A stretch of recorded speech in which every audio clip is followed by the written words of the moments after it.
Hello friend, जैसा कि आपके सीटेट की क्लासेस स्टार्ट हो चुकी हैं, तो आप लोग इससे पहले जितनी भी क्लास हो चुकी है, चाहे ईवीएस हो, आपका सीडीपी हो, सभी को जो है आप लोग सीरियल वाइज करते रहें, क्योंकि फिर जो है लास्ट में आप जब थियरी नहीं पढ़ते हैं, उसका डिटेल नहीं पता होता, तो आप क्वेश्चन को करने में आपको प्रॉब्लम होती है। तो ईवीएस का भी मैं एनसीईआरटी से जो टोटल एनसीईआरटी है उसकी एनसीईआरटी बेस्ड क्लास आपकी चल रही है, आप उसे देख सकते हैं।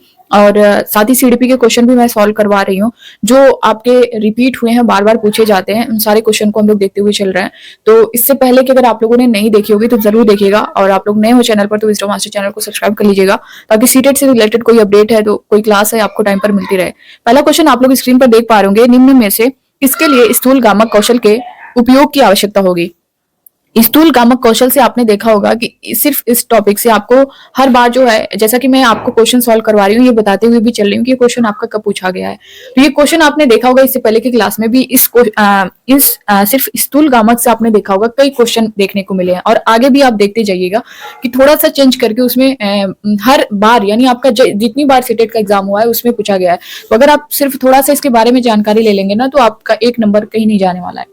तो स्थूल गामक कौशल, पहले बात होता क्या है, देखिए ये जो है वे बड़ी गतिविधियां व जो है क्रियाएं हैं जो शिशु अपने बाजुओं, पैरों या पूरे शरीर के जरिए करते हैं। घुटनों के बल चलना, खड़े होकर चलना, दौड़ना, कूदना, ये सारे जो है स्थूल गामक कौशल में आते हैं। तो अब यहाँ पे ऑप्शन में आप देख सकते हैं, ब्रश से पेपर पर पेंटिंग करना, ये तो नहीं होगा। पेपर के टुकड़े काटना और चिपकाना, ये भी नहीं होगा। सुई में धागा डालना, ये भी नहीं होगा। चलना और दौड़ना, ये आपका जो है स्थूल गामक कौशल में आएगा। डी वाला ऑप्शन जो है इसका करेक्ट हो जाएगा। ये आप देख सकते हैं 28/12/2022 को ये क्वेश्चन आपका किया गया है। अगला क्वेश्चन देख सकते हैं यहाँ पे, निम्नलिखित में से कौन सा स्थूल गत्यात्मक कौशल का उदाहरण है। अब वही क्वेश्चन आप फिर से देख सकते हैं, लेकिन ये क्वेश्चन आपका कब पूछा गया है आप यहाँ पे देख पा रहे होंगे। आप लोग भी अपने आंसर करिए, जैसा कि मैंने उसके बारे में बता ही दिया है कि क्या होगा। स्थूल गत्यात्मक कौशल, ग्रॉस मोटर कौशल, इसमें से कौन सा है वो आपको बताना भी, इसका डिटेल मैंने बताया भी है। ये आपका देखिए 29/12/2022 को ये क्वेश्चन शिफ्ट 1 में पूछा गया है। हर शिफ्ट में भी अलग पूछ देता है, जैसा कि इस बार भी आपका 2 शिफ्ट में एग्जाम हुआ है। ऑप्शन ए में दिया गया, चित्र बनाने के लिए पेन पकड़ना। बी है कागज को आड़ा टेढ़ा तरीके से काटना। सी है धागे में माला पिरोना। डी है खंभों की तरफ फुटबॉल को लात से धकेलना।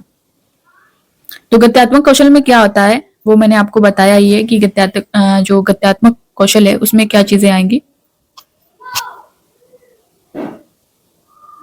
स्थूल गत्यात्मक कौशल, दौड़ना, कूदना, लात मारना, गेंद फेंकना, रेंगना, सीढ़ियां चढ़ना, ये सब जो है इसी में आते हैं। तो इसमें आप देख सकते हैं खंबे की तरफ फुटबॉल को लात से धकेलना, ये करेक्ट आंसर हो जाएगा, गत्यात्मक कौशल का उदाहरण है, डी वाला ऑप्शन। नेक्स्ट क्वेश्चन देखेंगे, बाल विकास के क्षेत्र में हाल ही के सिद्धांत यह सुझावित करते हैं कि विकास प्रभावित होता है। फर्स्ट दिया गया आनुवंशिकता से, सेकंड दिया गया शिक्षा से, थर्ड दिया गया संस्कृति से, फोर्थ दिया गया सामाजिक नीतियों से। तो बाल विकास के क्षेत्र में हाल ही के सिद्धांत यह सुझावित करते हैं कि विकास प्रभावित होता है, इसमें प्रभावित होता है ये पूछा गया है। तो ये जो है आपका आनुवंशिकता से भी होता है, शिक्षा से भी होता है, संस्कृति से भी होता है, सामाजिक नीतियों से भी होता है, यानी फर्स्ट, सेकंड, थर्ड, फोर्थ सभी करेक्ट है।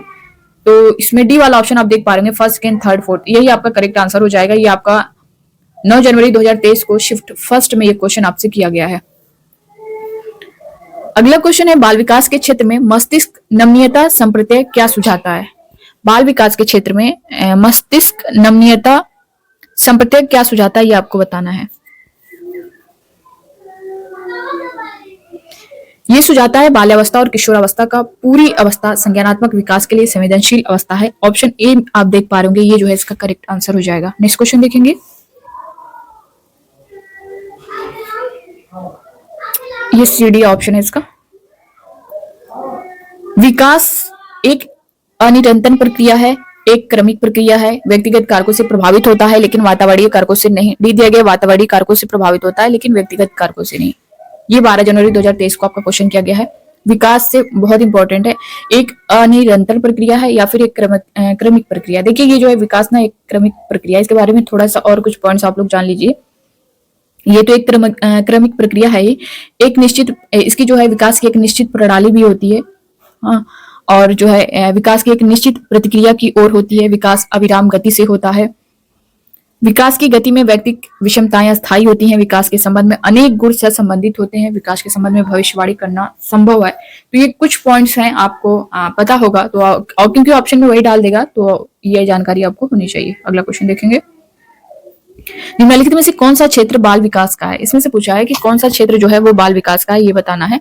ऑप्शन ए में दिया गया है एकीक और अवैज्ञानिक, बी है निर्धारित और स्थिर, सी है अंतर विषयात्मक और गतिशील, डी दिया गया है अस्पष्ट और प्राचीन। कौन सा क्षेत्र बाल विकास का है ये बताना है, तो ये होगा आपका अंतर विषयात्मक और गतिशील। सी वाला ऑप्शन जो है ये करेक्ट हो जाएगा। ठीक है, विकास जो है एक सार्वभौमिक प्रक्रिया है। विकास की प्रक्रिया गर्भधारण से लेकर जीवन पर्यंत तक किसी न किसी रूप में जो है चलती रहती है। इसकी गति कभी तीव्र और कभी मंद होती है। अगर बाल विकास के अंतर्गत बात करें तो बालक के जन्म के बाद किशोर अवस्था तक उनके महत्वपूर्ण शारीरिक मानसिक परिवर्तन बालक के व्यक्तित्व को स्वरूप प्रदान करने में सभी परिवर्तन व्यवस्थित और जो है समानुपात में होते रहते हैं। इस तरह होने वाले हर एक परिवर्तन पिछले परिवर्तन पर निर्भर करता है। अगला क्वेश्चन यहाँ पे देख सकते हैं, बाल विकास की अवधि का सही क्रम कौन सा है? इसमें सही क्रम पूछा गया है तो शैशवावस्था गर्भावस्था। तो आप जानते होंगे अगर तो गर्भावस्था पहले होता है तो ये यहीं पे कट जाएगा। गर्भावस्था, पूर्व बाल्यावस्था, शैशवावस्था। तो पूर्व बाल्यावस्था ये पहले दे दिया है, ये भी यहाँ पे आपका चला जाएगा। गर्भावस्था, शैशवावस्था, पूर्व बाल्यावस्था, किशोरावस्था, मध्य बाल्यावस्था, ये भी आपका नहीं होगा। यहाँ पे पूर्व बाल्यावस्था किशोरावस्था दे दिया है मध्य बाल्यावस्था के, ये भी नहीं होगा। गर्भावस्था, शैशवावस्था, पूर्व बाल्यावस्था, मध्य बाल्यावस्था, किशोरावस्था, ये बिल्कुल करेक्ट हो गया डी वाला ऑप्शन जो है। अब इसको अगर हम सीरियल वाइज देखें दोस्तों, फर्स्ट पे जो होता है, फर्स्ट पे होता है आपका गर्भावस्था होता है, सेकेंड पे जो है शैशवावस्था होता है, थर्ड पे आपका पूर्व बाल्यावस्था होता है, फोर्थ पे मध्य बाल्यावस्था होता है और फिफ्थ पे जो है किशोरावस्था होता है। ये आपको क्रम से याद रखना है क्योंकि ये क्रम वाइज पूछ लेता है। जिस तरह से आप देख पा रहे होंगे 2023 में क्वेश्चन आपसे किया गया है और कई बार किया गया है, इससे पहले भी किया गया है। यहाँ पे देख सकते हैं बाल्यावस्था का शुरुआती दौर भावनात्मक विकास के लिए एक काल होता है। बाल्यावस्था का शुरुआती दौर जो है भावनात्मक विकास के लिए एक कौन सा काल होता है, तो ये संवेदनशील काल होता है। फर्स्ट वाला ऑप्शन जो है इसका करेक्ट आंसर हो जाएगा। ठीक है, नेक्स्ट क्वेश्चन देखेंगे। अभिकथन ए में दिया गया है शिक्षकों को बाल विकास की गहन समझ होनी चाहिए और तर्क आर में दिया गया है कि बच्चों के विकास और अधिगम प्रक्रिया के बारे में जानकर शिक्षक शिक्षा को अर्थपूर्ण और रोचक बना सकते हैं। शिक्षकों को बाल विकास की गहन समझ होनी चाहिए, बिल्कुल। इस तरह के क्वेश्चन अब आपको बहुत देखने को मिलते हैं कथन और तर्क का। बच्चों के विकास और अधिगम प्रक्रिया के बारे में जानकर शिक्षक शिक्षा को अर्थपूर्ण और रोचक बना सकते हैं, बिल्कुल ये भी करेक्ट है। तो ए और आर दोनों सही हैं और आर ए की सही व्याख्या करता है, बिल्कुल करेक्ट है। ए वाला ऑप्शन जो है इसमें करेक्ट हो जाएगा। ये भी आपका 19 जनवरी 2023 को क्वेश्चन किया गया है। निम्नलिखित में से कौन सा सकल मोटर कौशल का एक उदाहरण है? इसमें से पूछा गया है कि सकल मोटर कौशल का कौन सा उदाहरण है। ऑप्शन ए में दिया गया फुटबॉल को किक करना, बी है सुई में पिरोना, सी है लिखने के लिए पेंसिल पकड़ना, डी है ट्रेड में बीट लगाना। कौन सा सकल मोटर कौशल का एक उदाहरण है? देखिए सकल मोटर कौशल की बात करें या फिर सूक्ष्म गति कौशल की बात करें, ये दोनों में से आपको एक क्वेश्चन देखने को मिलता है। सकल मोटर कौशल की अगर हम यहाँ पे बात करें तो इसमें जो है शरीर की बड़ी मांसपेशियां शामिल होती हैं। जैसे अगर बात करें दैनिक शारीरिक गतिविधियां जो है चलना, दौड़ना, फेंकना, ये सब जो है इसमें आते हैं। और अगर हम सूक्ष्म गति कौशल की बात करें तो इसमें शरीर की छोटी पेशियों के प्रयोग की आवश्यकता होती है। जैसे अगर देखें किसी चीज को पकड़ना, लिखना, हाथ, कलाई, पैर की अंगुलियों का प्रयोग करना, ये सब जो है सूक्ष्म गति कौशल में आते हैं। और सकल में जो आते हैं वो है चलना, दौड़ना, फेंकना। तो यहाँ पे सकल ही पूछा गया है, तो कौन सा हो सकता है यहाँ पे? बिल्कुल ए वाला जो है फुटबॉल को किक करना, ये जो है करेक्ट आंसर हो जाएगा। और आपने देखा होगा कि इस तरह से क्वेश्चन अगर पिछला आपने क्लास देखा होगा, इस क्लास में भी आपने देखा होगा कि सिर्फ इसी से ये जानकारी होनी चाहिए, इससे एक क्वेश्चन आपको जरूर देखने को मिलता है, बहुत इंपॉर्टेंट है ये। तो ये था दोस्तों आज का सारा क्वेश्चन जो हम लोगों ने सॉल्व किया है। आई होप कि आप सभी को हेल्पफुल लगा होगा।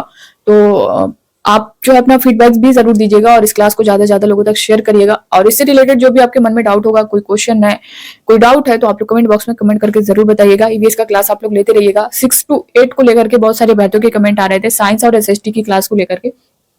तो जल्दी क्लास आपके स्टार्ट हो जाएगी। टोटल एनसीईआरटी बेस्ड हम लोग पढ़ेंगे। एक्स्ट्रा चीजें जैसा कि मैंने बताया भी है कि अगर आपने फर्स्ट टू फिफ्थ यानी पेपर फर्स्ट का ईवीएस पढ़ा होगा तो आपको आइडिया लगा होगा कि हम लोग बिल्कुल जो एक्स्ट्रा चीजें है ना, एक्स्ट्रा पॉइंट से बिल्कुल नहीं पढ़ना है। जो क्वेश्चन आपसे पूछे जाते हैं, जिस टॉपिक से किए जाते हैं, उन सभी को ही हम लोगों को लेकर के चलना है। तो बस आज की क्लास में इतना ही। मिलते हैं नेक्स्ट क्लास में, तब तक के लिए बाय बाय, टेक केयर, खुश रहिए, पढ़ते रहिए। Thank you.